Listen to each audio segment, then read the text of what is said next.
Okay, my friends.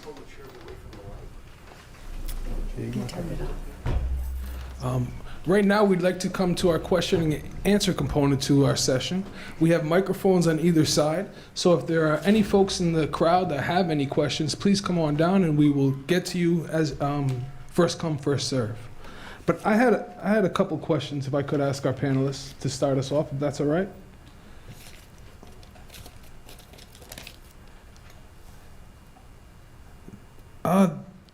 Dr. Palermo, do you mind? No. What has it meant to you to learn about your traditions? And have the Taino people disappeared? And what are they doing now? Well, I'm kind of an exception. My parents wanted to never forget my Taino roots by naming me Taino. My sisters have Taino names. My middle sister, her name is Guanina, which is a play on the Guanilla region, by which we come from. My oldest sister's middle name is Saray, which is one of the Casican's daughters, so she's a princess.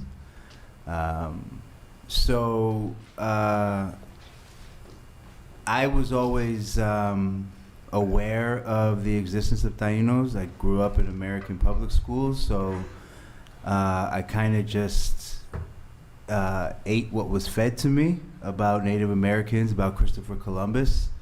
I found out later on in life that Christopher Columbus was a large part of why I didn't know about my people. And then being a Puerto Rican from the Bronx, it was of no surprise that there was black in my blood, African in my blood. Puerto Ricans and blacks in New York City are like one and the same. That was of no shock to me. I think learning about the real breakdown of the conquistador, the Taino, and the African slave, and the trifecta that makes up a modern-day Puerto Rican was an eye-opener to me. I think what really blew my mind was really understanding oral history, documented history, how it all pertains to classification and identity. And so, I've always known myself as a Puerto Rican, but what does that mean? Puerto Rico isn't a country. We don't govern ourselves. And there was a really great article about why is Puerto Rico marching in the Olympics? Why aren't they marching with the United States? So there's an identity crisis among Puerto Ricans, which is very closely tied to the economic crisis in Puerto Rico. And so all of that is the manifestation of a genocide through paper genocide, oral genocide, and literal killing genocide. And so, no, we are not dead. We exist. Our blood has been diluted or diversified, depending on who you ask. Mm-hmm. But we are very alive, and we are very populous. Many of us just don't know it. Thank you very much, Doctor. Oh, sir, you have a question? Yeah, I'm calling on a friend of mine. Oh, could you come on down to the microphone there, sir?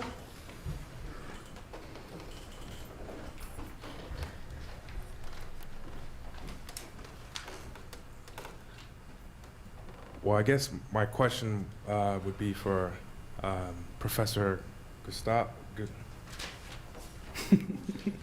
Jury. Augusto. Apologies. As far as the importation of African slaves, and then you said there was the exportation of American slaves here in New England as well as in South Carolina. I'm just curious as to how did they classify these individuals when they moved them from here to other locales? Did they still call them Indians, or they classify them as just like a colored race? I'm probably not the best person to answer that question, but I'll give a general discussion of classification and then people can correct me. In the early records, you see people classified by the names of their nations, and I mean Native American nations. As time goes on, you begin to see them classified as things like mustee. And after a while, you begin to see those who are mixed African and Native American get progressively classified out of the Native American part of their heritage. You begin to get a loss of people's names from the nations from which they come, and they get classified as Indian, and you get a progressive moving out of people who are part Native American, part African American into African American. So the time that in the time that I was talking about, which is kind of an earlier colonial period, some of those names still would have been used, but when they get to the Caribbean is when they really get lost into just being called the Indians, because these are exported from the United States because of the rebellions and the revolts and sold into the Caribbean, where they practically disappear in some of the places that they were expelled to. And that's a different case from the Taino, who always lived there. This is where they were from. But the ones who were expelled from the United States, parts of the coast down, and they gradually kind of disappear into the population, intermarrying with enslaved Africans primarily in the case of the Caribbean.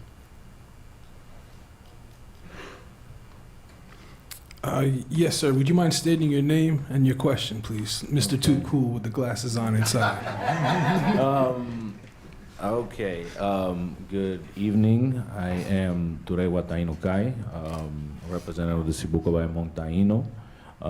We are a tribal trust and nation for Taino people and for the betterment of their condition. My question had to do with specifically some of the, well, it's pertaining to Dr. Augusto. Some of the documents that I saw gave the impression, in terms of what you were saying there, I'm familiar with what's called the Castas de Naciones, which is the nation caste. So I saw there that there was like, like you were saying, los negros de kind of Negros de terror. yeah, the different kinds, right? But I had a question about that, but I'm trying to figure out how to frame it, because it seems to me that the basis of slave trade to the New World, or within the New World initially, had to do with nations and what those nations' skill sets or what they were prized for, physical attributes or whatever it was. Eventually, over time, I understand that in the Caribbean, it turned into many different castes that had many different interesting names, whether you call them mulatto, criollo, whatever, all these different things. I kind of had a question, and I don't know if you came across this in your research at all. Because there was so much exporting of people within the Turtle Island, between the Americas, were there at times ways in those records that did not match with some of the names, for example? Like, because my theory has kind of been that they within the slave trade, they would falsify records, falsify the names of people, or where they perceive them to come from, and then that's how kind of a paper genocide goes in terms of some of the names. So what did you come across that was similar to that? I think you have the clue when you say that the names begin to be made up and falsified. In the case of enslaved Africans, a lot of times the classification comes out of the port by which they left Africa and come to the New World. It doesn't mean that those people are necessarily from that area. They could be in the general hinterland and then get that name and come. In the case of Native Americans, it's different. The one that I showed for Brazil, remember this is very early Brazil. This is like early 1600s. Brazil is founded as a colony in the 1500s. And this expression, negros da terra, blacks of this land, is something that the Portuguese made up.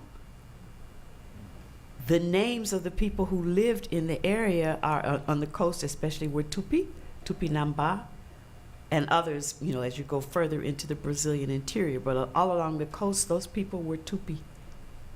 So to call them negros da terra is something that the Portuguese, or let's say the Spanish and the Portuguese, are beginning to do a classification as they wish to classify people. So they're classifying them as blacks of this land. And then the ones who are being brought in slightly later from Africa are classified as blacks from Guinea or blacks from Angola. Those would be the two earliest for this place. But you are right. Your implication is that these names are mixed up, made up, and in time replace the actual names that the people call themselves. Yeah. Thank you. Why does that matter? Why does the changing of one's name matter? I guess I'll throw that to anybody in the room, because I think it's important for us to continue to explore that a little bit, if at all possible. For the descendants. I'm sorry? It matters for the descendants. People trying to make those connections between their ancestors and their lives here. I think it matters because individuals have names, and those names are tied to lineages, which are tied to tribes. Oh, okay, all right. So individuals have names. Names are tied to lands, which are tied to tribes or lineages, which denote at many times a chronological history, whether it's an oral history tied to a name that's tied to a land, which allows individuals to tie themselves to nations, which allows individuals to make claims. Those claims, whether they be on land or resources, equal self-sustainability. And without self-sustainability, there is no survival to a people, a culture, or a way of life. Thank you. We had another comment back there. Yeah, just wanted to reiterate that it's an attempt to steal identity. If you change the historic and traditional identity of a person, and the descendants will become confused and not know who they are, and it's a way of amalgamating everyone into this pool of America, Sure. of many people of different identities who are now just Americans, and so you lose who you really are. And one thing that was done in the South that I know of, but probably throughout America, there were state officials that actually changed birth records of Indians, and they would just arbitrarily change it to white or black. My great-great-grandfather and grandmother, their birth certificates say black, and they would probably Cherokee that because that's our historic lineage, that traditional, the oral tradition of our family is that we're Cherokee on that side, and then their children were changed back to white because then they left race off the target. right, so that the next generation, it's their birth certificates say white. So how do you figure that out? So yeah, it's a way to steal identity, and it's just part of what the U.S. government has been doing for 500 years. So wiping out their culture, right? Yes. And if we put that term of identity theft into current context, we all know that deals with our resources, that Right. deals with our capital, that deals with our money as well. Could we have another? Europe had decimated their woods, and one of the big reasons they came here was our gigantic trees. They build ships and houses and cathedrals and whatever, and we were in the way. So got to get these people out of the way, and we can take their resources, and so enslave them, ship them out, whatever it takes, so you can get the resources. Could I This make country's been a capital investment since day one. Thank you, sir. I have a gentleman here. Did I hear a voice from over there? Yes, coming over here. Yes, we'll have this gentleman. I'm the descendant of Choctaw slaves, as well as Pocasset Wampanoag as well. In my research in trying to reconnect with the heritage of my family. I had to go through a number of records. And what I found within my family on the Choctaw side is that we had a lot of names who we considered at that time Christian names. We didn't realize what the importance of them were. When I came along in the black movement and joined the black movement, we had this move to take on Pan-African names. And my great-grandmothers, on both sides, on my mother's side and on my father's side, were very upset about it. And I said, well, you know, we're giving up these Christian names, this white man's name. We're not going to keep that stuff. You know, I'm changing all my children's names to this, that, and the other. They said, well, no, you can't do that. But they really could not clearly explain it to me until I got to this point here 30 years later. I'm doing my genealogical research, and I realized those names were the names of ancestors that they had taken on. The reason they had taken on, and so to keep the memory of those ancestors, like Annie or Mariah or Glenn, they named children down the line those very same names, and that's how we were able to trace back who we actually were. The reason the names were changed is because I think what's missing here is the fact that, as opposed to the African slave, the Native Americans had bounties on their heads. We were cash cows for the settlers, for the invaders here. So hence the name Redskins. Those Redskins had bounty on those skins. So as a survival technique, we had to change our names. Understood. We had to blend in. Sure. And then came along the census takers who took us from Indian to Negro, Yeah. and from Negro to mulatto, Yeah. and now black and African American, to wipe out the very memory of us being here so that there's no claim to the land by our people. Thank you, sir. And we'll come up to the panel now. Oh yeah, give it up to him.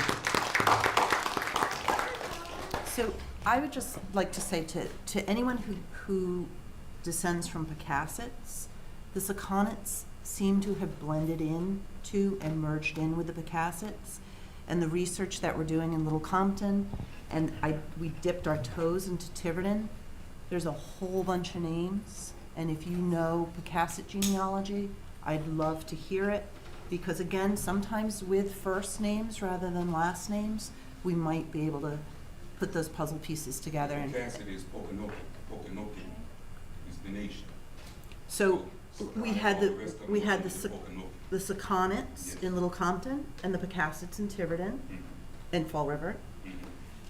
Lots of mixing between the tribes, and in 1763, 8 Sakonet families were moved to the Picasset Reservation in Little Compton, and Sakonet lost its identity at that point. And so I truly believe that a lot of Picasset families may well indeed be descended from Sakonet people, and I'm trying to piece that together. I just wanted to sort of emphasize that. So in the 1880s, when the state detribalized Indians here in Rhode Island, that meant that birth records, marriage records, all sorts of records could not record the Indian identity. So if people, for example, come to state records after 1880, you just aren't going to see that sort of stuff. And again, to emphasize that this was done by the state, that this was done by the state, that we live in, and it was done during a period of time when people thought that they were very progressive. But the other thing I want to emphasize is that children were taken out of homes. They were separated from their kin. Many of them did go back, but many of them did not.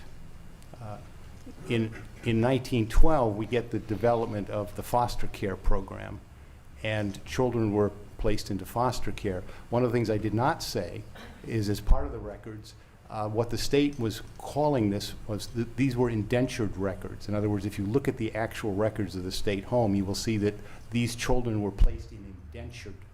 They were indentured to other people for a period of time. If you were an 8-year-old child, you were indentured until you were 16 or 18 to somebody. And I just again want to emphasize that indenturing continued in Rhode Island, and servitude continued in Rhode Island through the 20th century through these state institutions. And this is not playing with words. I mean, indenture is part of the actual document. This child is indentured. Now, maybe I'm just clarification question. What's the difference between being indentured and slave? And is there playing on words there? There are some differences. There are some? Well, some of the children said that they did not want to go into foster care because they considered it slavery. Got a question over there. Well, I don't have a question. I actually want to say, like, my name is Dani Flores, and it's really funny to hear this. I'm from Guatemala, and our Mayan culture is very similar to what you were saying. In our history, what happened to the Poconokids is the same thing that happened to the Mayan culture. Like, we have many bands, and some of the people like decided to be identified by the colonizers, some haven't, right? And one of the issues I have about indenture or just plain slavery is, like, you have a choice. Like an adult person, you have a choice to die or go into slavery. Like a young person do not have a choice. And the only choice is to, free themselves from their parents or their, the people that have been given to, or die. So one of the questions I have is, like, as Brown University, as slave owners, what have been the history written by their own people, which I think as Poconokids, they know that, like, the only reason they can trace the culture or trace their people is because the slave owners have a very good account of who they owned. So my question is more about, like, we don't